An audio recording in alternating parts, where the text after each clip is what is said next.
白い夜霧の明かりに濡れて別れ切ないプラットホームベルが鳴るベルが鳴るさらばと告げて手を振る君は赤いランプの終列車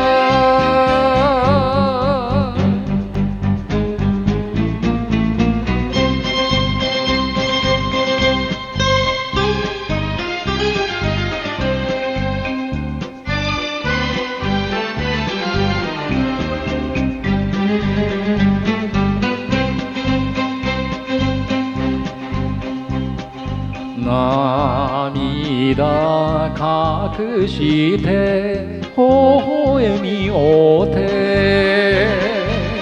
窓に残した心のぬくみあの人はいつまた会える旅路の人か赤いランプの終列車